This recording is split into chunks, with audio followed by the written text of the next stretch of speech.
Hello, I am K.S. Sudhi, Deputy Editor of The Hindu. Welcome to the show. Today we have V D Satheesan, the leader of the opposition, with us.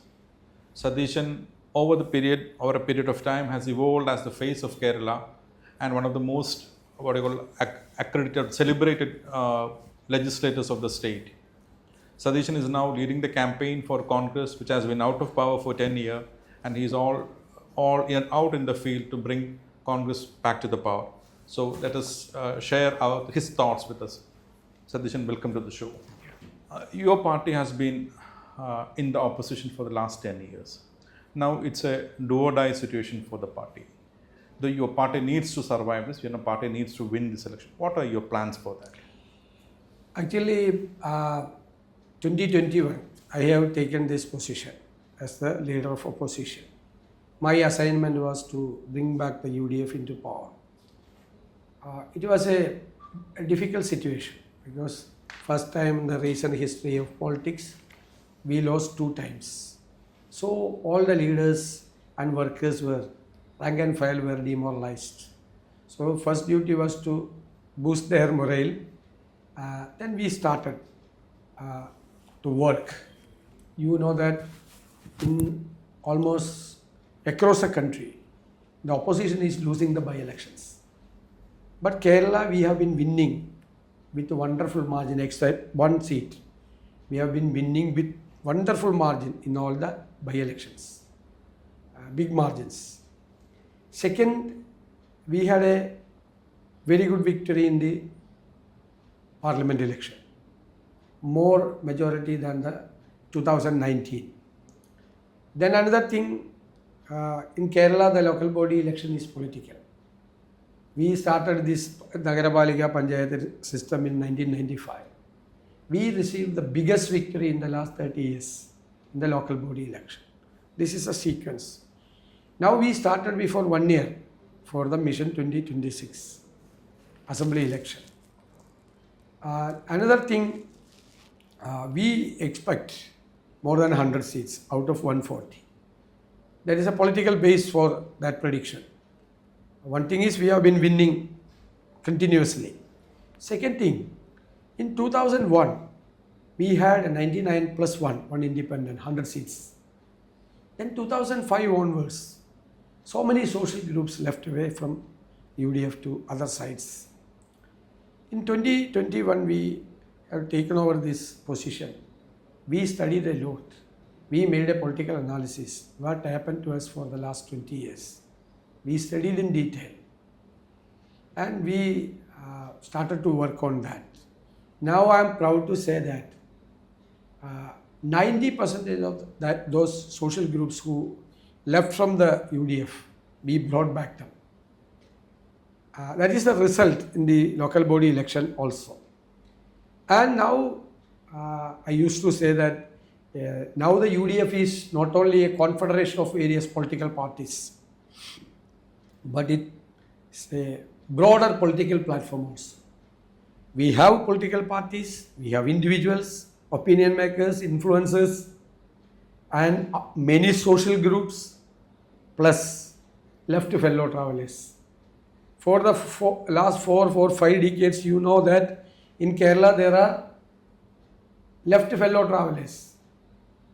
They are now with us. 90% of them are with us. So the political status of UDF is a broader political platform. So widen like anything. And another thing, we had some group issues, internal issues earlier. You know that when Karnagaranji, Andliji was there, Ramesh Manjanis were there, were groups or something like that.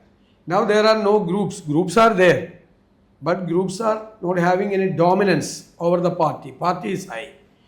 We have so many leaders, but it is a collective leadership. We are discussing every day. We are taking decision together. We are implementing the decision together. That is one of the reasons for this type of victory everywhere. And what is happening in CPM? I have not seen in the recent history of the CPM such a rebellious move. I agree with that. There is only one leader in CPM, but he is a dictator. But very serious rebellious movements are in the CPM. You know, so many persons left the CPM, ministers, the MLAs, everyone. I have conducted a yatra from north to south. More than 100 stages in various constituencies. Hundreds and thousands of CPM persons joined Congress party. What is happening in CPM? CPM is disintegrating. Just like what has happened in West Bengal and Tripura. So we hope that we can come back. And we have submitted a charge sheet against the government before the public. We have been criticizing the government. We have been exposing the government for a long time. At the same time, wherever the government failed, we have alternatives, programs and projects. I am proud to say that we are the first opposition in the history of India. We prepared a lot. For the last 2 years, we have been working. Research-oriented work. For example, I used to say our narrative is that Health Kerala is in ventilator.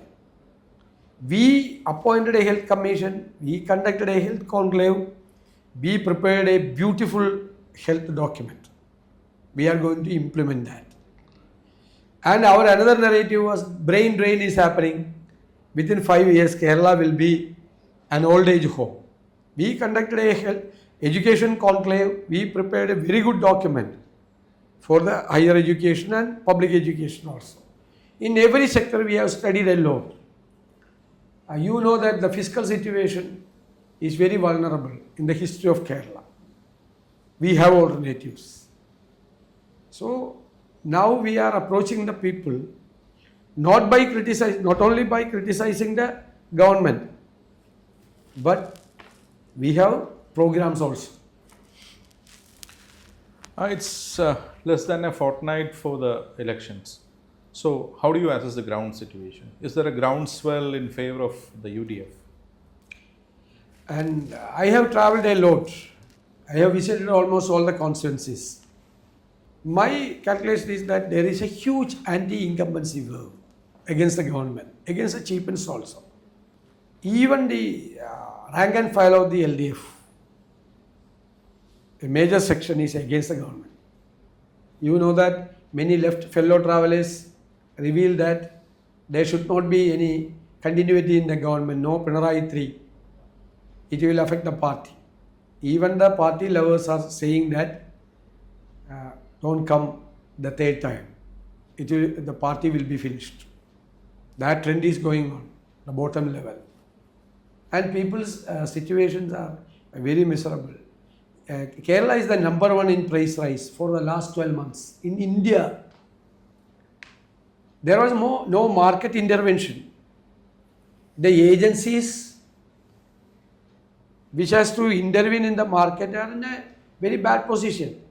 So government, this is the most inefficient team Kerala has ever seen. I don't say about the first Pinarayi government that word. This is the most inefficient government Kerala has ever seen. The very worst team. The selection of the right persons around you are very important. But unfortunately, our chief minister failed to select the right persons around him. The ministers, the bureaucrats, everything. So, if you are asked to highlight 3 main charges against the government, 1, 2, 3, what will you name? Number one is the fiscal situation is vulnerable. Kerala is in a huge debt in the history of Kerala. Their financial mismanagement troubled a lot. Number two, various sectors including health, education, agriculture, welfare area are in trouble. Third thing is Sabarimala gold pilferage. 3 senior leaders were imprisoned. CPM leaders were imprisoned for the gold pilferage from Sabarimala. And to your surprise, the court commended that the Dwarapalaga sculpture which was in front of the Sanctum Sanctorium of Sabarimala temple, was taken away by the CPM leaders and sold it to a millionaire with crores of rupees. And they made a fake sculpture in brass and brought it back. The High Court intervened and High Court constituted a special investigation team. But unfortunately, the office of the Chief Minister has been putting pressure on the SIT. And all the persons were imprisoned, were the Honorable High Court rejected bail, Honorable Supreme Court rejected bail. But the SIT was not ready to file a charge sheet, even a preliminary charge sheet. They miserably failed. So they got statutory bail. All the concerned persons are out. They are removing all the evidences. So people are very much worried. And another surprise, 3 senior leaders were imprisoned for such a serious allegation, offense. But the CPM has not taken any disciplinary action about these senior leaders. They are scared. If they are taking action against them, they may reveal some minister's name, former minister's name. So the CPM is worried to take action against these persons. They are protecting all these culprits. This will be a serious thing in their action also. So is the Congress highlighting the Sabarimala issue in a big way in its campaign? Definitely. We are. You are bringing it Yeah. up. Right. And the next thing I would like to ask you about the performance of the Congress during the last 2 terms. During the last 10 years, the tally or the count or the number of legislators of the Congress was less than 25. And you need to at least double your tally. At least you have to get 50 MLAs on board from the party itself to stake power. How do you see this? Where do you expect these legislators to come? I have already told you that 2005 onwards, so many social groups left from our side. Now we captured all these things. We brought back all these social groups in many places. In Malabar, the northern Kerala, there will be an impact for those things. And in central Kerala, results of the local body elections, very important. The central Kerala, we had a very good victory only because of this thing. So we expect the majority seats when you are reaching Ernakulam.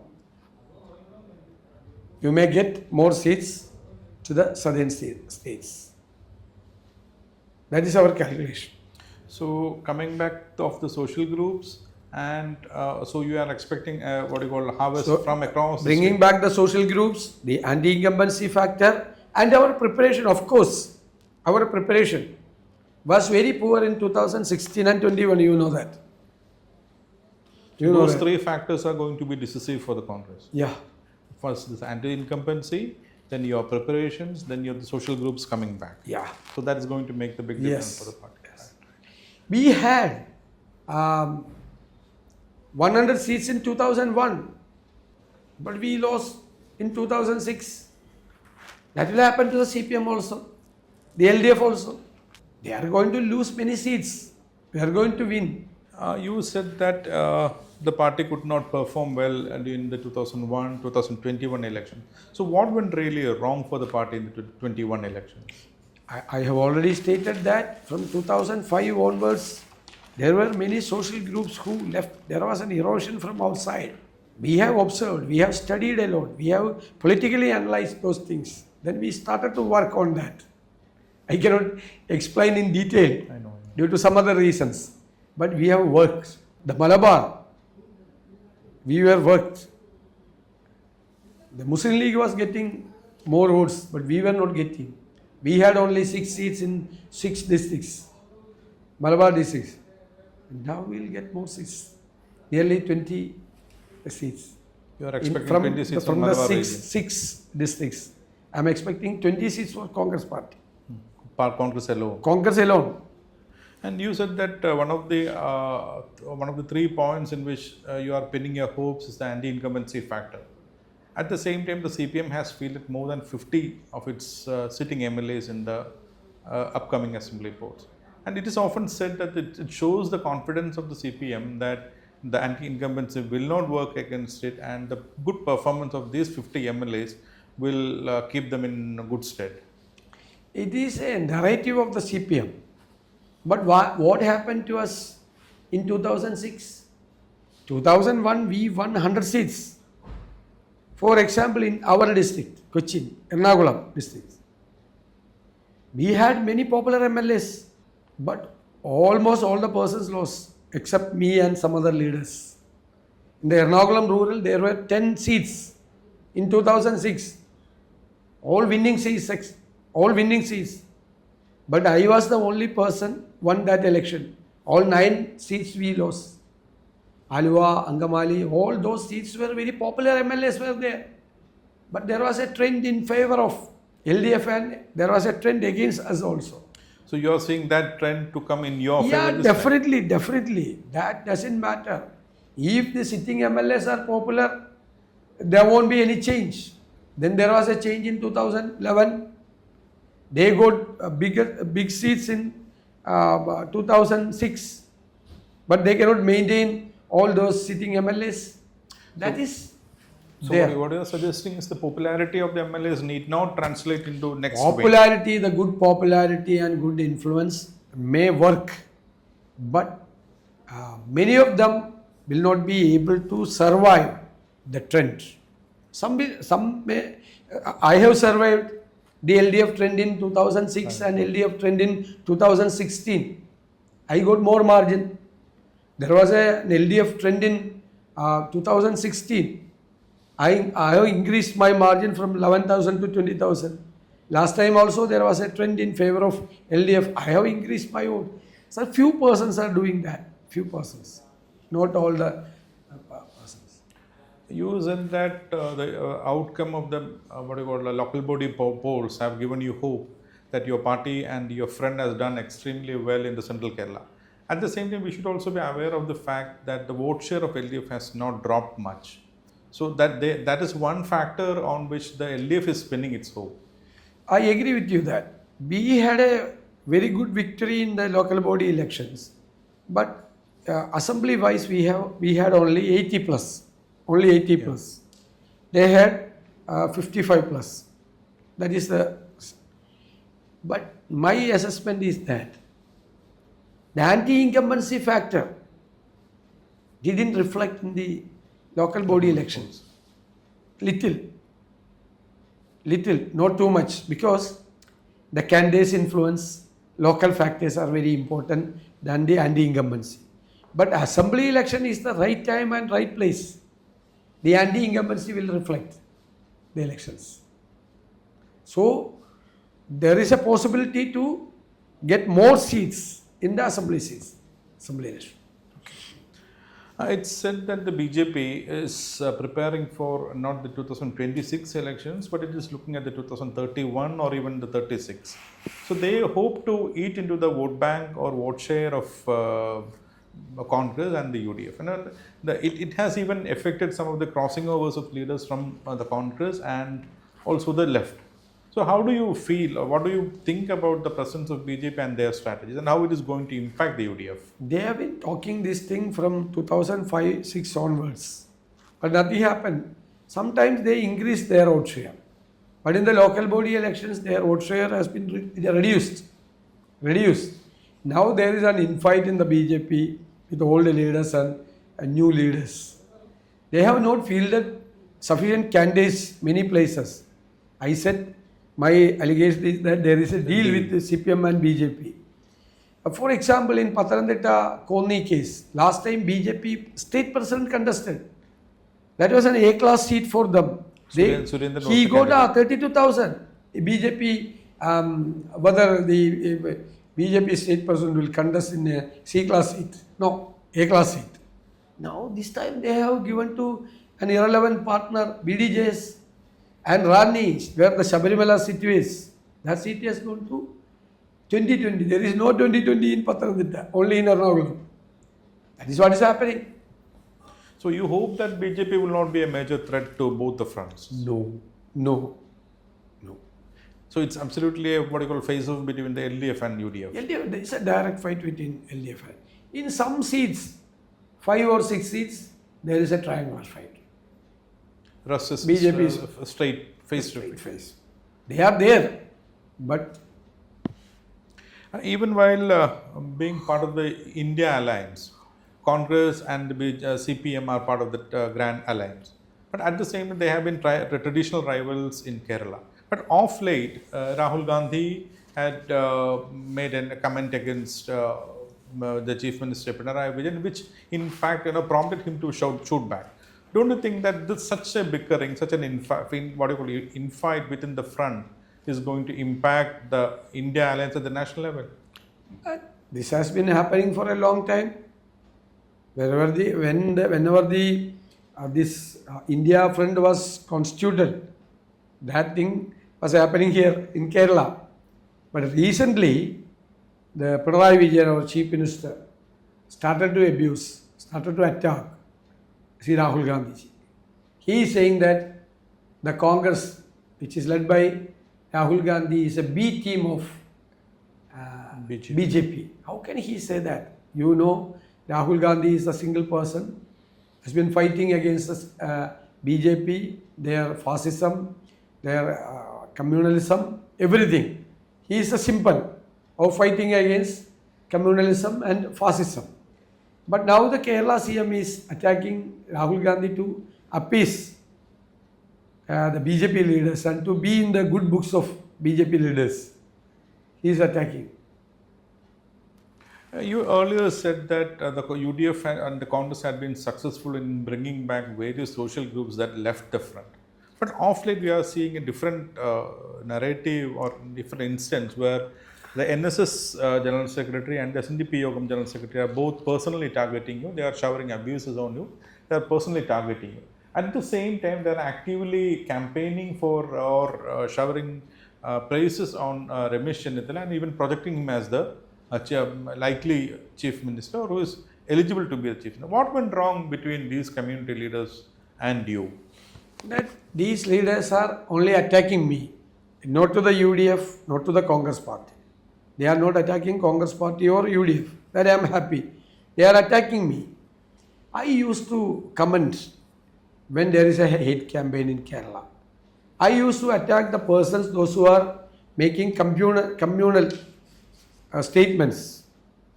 So I have stated against this Vellapalli narration, the SNDP Yogam leader. He used to make comments against the other communities, minority communities, all other communities. Then I used to say, no, you cannot.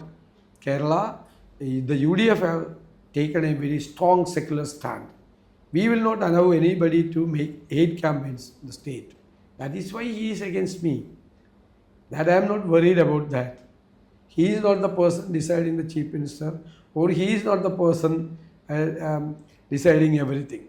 We have a system. Our Congress party will decide, Congress High Command will decide whatever it is. My prayer is that he may not talk about me in good words. Yeah, again, you refer to the selection of Chief Minister post. But even after the Congress asking its leaders not to discuss it at this stage, and you work for the party, I mean, Rahul Gandhi was even asking that you have to work together. We will decide on the CM later. But even now, the former KPCC President Mr. Sudhakaran has joined the issue. Then PJ Kurin has joined the issue. Now, why I am asking this question is, selecting the Chief Minister candidate and continuing the government has been a problem for the Congress both in Karnataka, then in Rajasthan. We have seen that the internal bickerings are there in the party.